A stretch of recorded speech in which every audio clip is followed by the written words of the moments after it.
ہمارے ذہنوں میں جو معیارات بیٹھے ہوئے ہیں وہ کیا ہے؟ کامیابی پیسے سے ہے، کامیابی جائیداد سے ہے، کامیابی کاروبار سے ہے، کامیابی شہرت سے ہے، کامیابی اقتدار سے ہے. یہ معیارات ہیں. جو جتنا دولت مند اتنا کامیاب، جو جتنا مشہور اتنا کامیاب، جو جتنا پاپولر اتنا کامیاب، جو حکومت پر پہنچ گیا کامیاب، جس نے بڑا کاروبار جما لیا کامیاب، جس نے بہت جائیداد بنا لی کامیاب. یہی ہے اصل میں ساری بس کی گانٹھ. جو تصور کامیابی کا ہوگا اسی کے مطابق آپ کی بھاگ دوڑ ہوگی، اسی کے لیے جد و جہد ہوگی، اسی کے لیے توانائیاں صرف ہوں گی، اسی کے لیے دن رات کی مشقت ہوگی. یہ ہے اصل شے جس کی یہاں نفی ہو رہی ہے. کامیابی دولت سے نہیں، کامیابی شہرت سے نہیں، کامیابی اقتدار اور طاقت اور حکومت سے نہیں، بلکہ کامیابی ہے ایمان سے، عمل صالح سے، تواصی بالحق سے، تواصی بالصبر سے.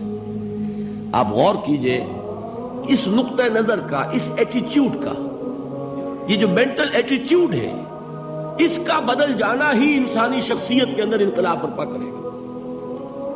اب آپ کا نتیجہ کیا نکلا؟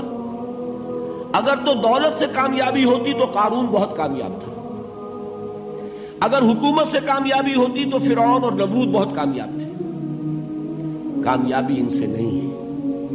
کامیابی انسان دولت میں قارون کی دولت تک پہنچ جائے اور دنیا میں دبدبہ اور اقتدار اور سلطنت اور حکومت کے اعتبار سے وہ نمرود اور فرعون کا مقام حاصل کر لے، وہ ناکام ہے، خائب ہے، خاسر ہے، برباد ہے. اور ابو ذر غفاری کامیاب ہے، چاہے ان کے پاس کچھ نہیں تھا، جھونپڑی تک نہیں تھی، کوئی گھر نہیں تھا. حضور نے فرمایا ہے اللہ کے کچھ بندے ایسے ہوتے ہیں جو کسی محفل میں جانا چاہیں تو انہیں اجازت نہ ملے، جو کہیں اگر رشتہ کرنا چاہے کوئی ان سے رشتہ کرنے کو تیار نہ، کہیں کوئی سفارش کرنا چاہے تو ان کی کوئی بات ہی نہ سنے. لیکن اللہ کے ہاں ان کا وہ مقام ہے کہ اگر بھولے سے بھی کسی بات پر قسم کھا بیٹھتے ہیں تو اللہ ان کے قسم کی لاج رکھتا ہے. یہ ہے فرق. یہ جان لیجئے اچھی طرح. اس بات کا مان لینا آسان، اس پر سبحان اللہ کہنا آسان، لیکن اس کے مطابق آپ کے اپنے ذہن کا بدل جانا بہت مشکل. اس لیے کہ ہم متاثر ہوتے ہیں اپنے ماحول سے.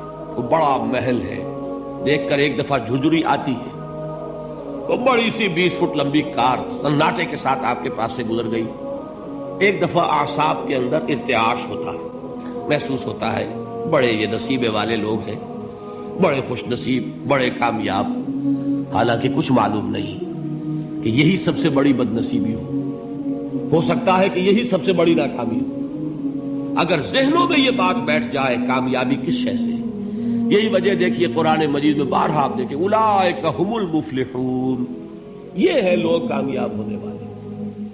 آج یہ آپ نے نماز میں وہ آیات سنی، یا ایھا الذین آمنوا ارکعوا واسجدوا واعبدوا ربکم وافعلوا الخیر لعلکم تفلحون. اے ایمان والو، رکوع کرو، سجدہ کرو، اپنے رب کی پرستش اور بندگی کرو اور اچھے کام کرو تاکہ تم کامیاب ہو جاؤ. تو کامیابی کن چیزوں سے ہے؟ یہ ہے سب سے بڑا سبق. یہ ہمارے دل میں اگر بات جائے، ٹھک جائے، تو زندگی بدل جائے گی. صبح و شام بدل جائیں گے، نقشے بدل جائیں گے، بھاگ دوڑ کا رنگ بدل جائے گا، ویلیو سٹرکچر بدل جائے گا. آج وہ ایک چیز نہایت اہم نظر آ رہی ہے، کل نہایت غیر اہم نظر آئے گی. جیسے کہ حضور کی حدیث ہے مالی ولد دنیا، مجھے تمہاری اس دنیا سے کیا سروکار ہے.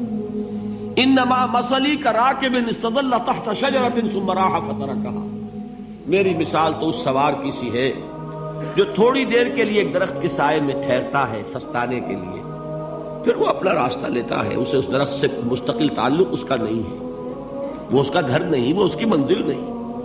اسی طرح یہ دنیا میرا گھر نہیں ہے. اب دیکھیے ہم کہتے ہیں انا للہ و انا الیہ راجعون، ہم تو مسافر ہیں، ہم اللہ کے پاس سے آئے، اللہ کی طرف ہمیں لوٹ جانا ہے. کن فی الدنیا کانک غریب و عابر سبیل، حضور فرماتے ہیں دنیا میں ایسے رہو جیسے کہ تم اجنبی ہو یا راہ چلتے مسافر. لیکن یہ طرز عمل کب ہوگا؟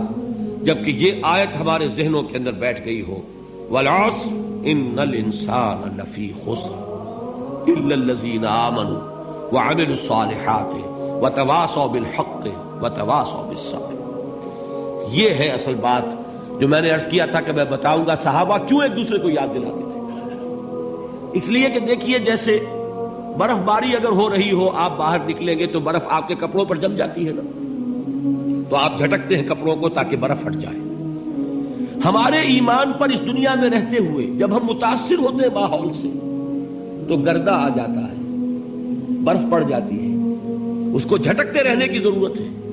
اور وہ جھٹکنے کی بہترین اور مؤثر ترین شکل یہی ہے کہ یاد رکھو کامیابی ان چیزوں سے نہیں ہے۔ چمک دمک جو ہے دنیا کی، یہ ساری چمک دمک جو تمہیں رجھا رہی ہے، جو تمہیں اپنے اندر گم کیے ہوئے، یہ لفظ گم پر اقبال کا وہ شعر یاد آ گیا کہ کافر کی یہ پہچان کے آفاق میں گم ہے، اور مومن کی یہ پہچان کے گم اس میں ہے آفاق۔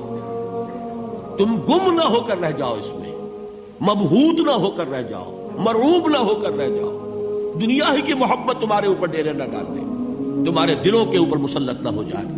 لہذا تازہ کرتے رہا کرو، والعصر ان الانسان لفی خسر الا الذین آمنوا وعملوا الصالحات وتواصوا بالحق وتواصوا بالصبر۔